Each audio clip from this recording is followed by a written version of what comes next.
Friday in Tryon, North Carolina, higher ground, Melrose Mountain.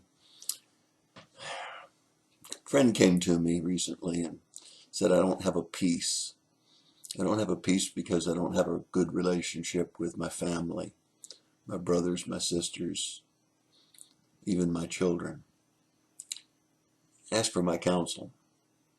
And I went to the only source that I know of that is the absolute perfect counsel for any question, and that's the Bible, the scriptures.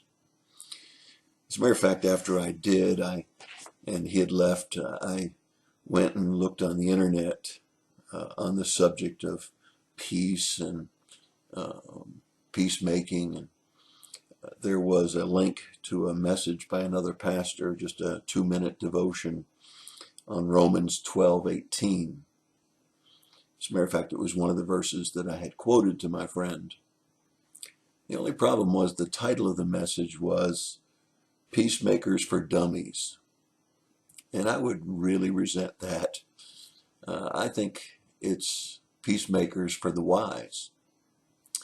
I think anyone that lacks peace, lacks reconciliation with family members, is smart, wise, when he goes to the scriptures for answers.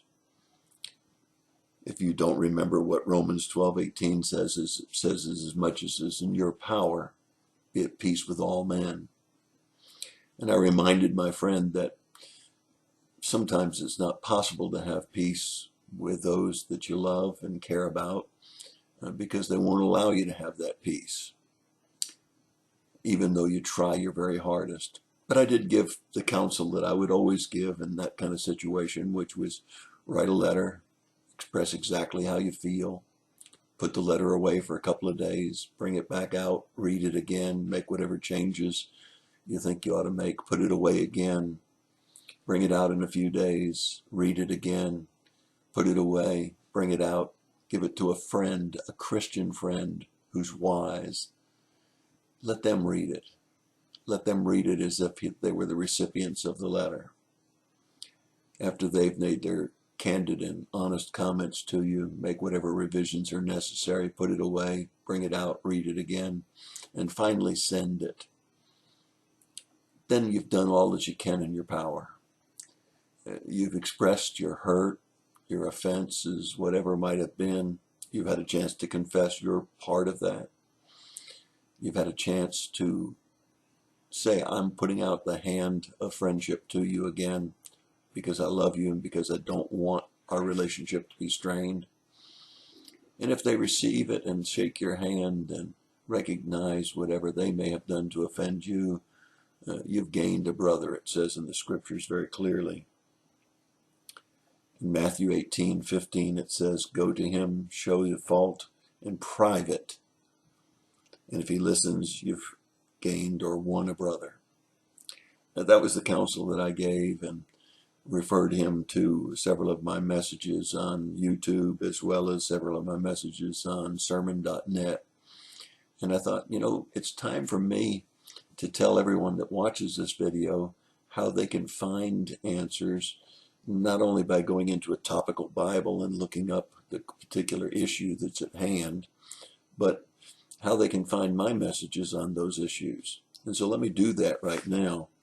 If you would like to subscribe to YouTube videos, you can go to www.youtube.com, then type in Pete Van de Wey and spell the Van de Wey as we spell it with a space between it, which is VANDE space WEGHE.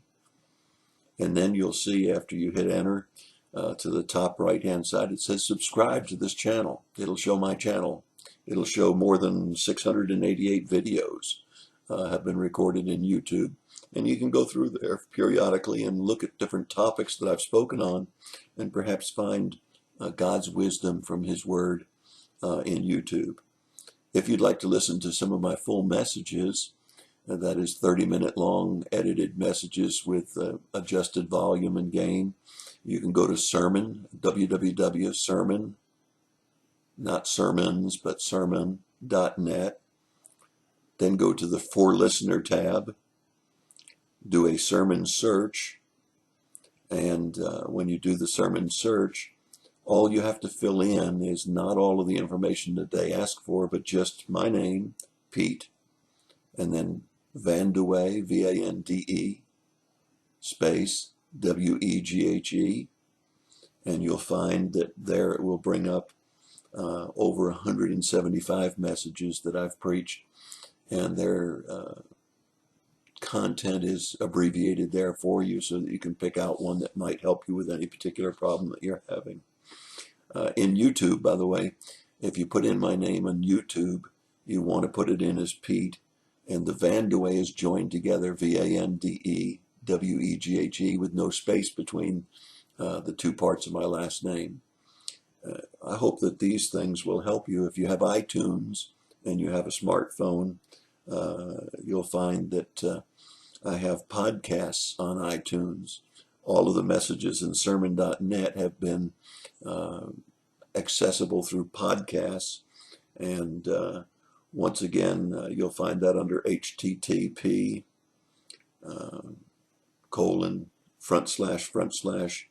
Pete Vandeweghe, all run together. Both the Pete run together with the Vandy and the Way. And then sermons, SERMONS. And you'll come up with the podcast on iTunes. No, it's not for dummies. The scriptures are for wise. And the answers to today's problems are answered in the scriptures. You'll find great wisdom in the scriptures. And if you want to do an abbreviated search, you can find what I've said on the subject. But it's not for dummies. It's for the wise. And my prayer is, whether it be in a short time, which sometimes happens, or a long-term time, that you'd be reconciled to your family, to your friends, whoever it is that's offended you. But you've got to take that step. You've got to make that first move. If you're the one that's been offended, you need to make that move, and you need to do all that's within your power to reconcile that relationship. That's your thought for the day. God bless you and have a great day.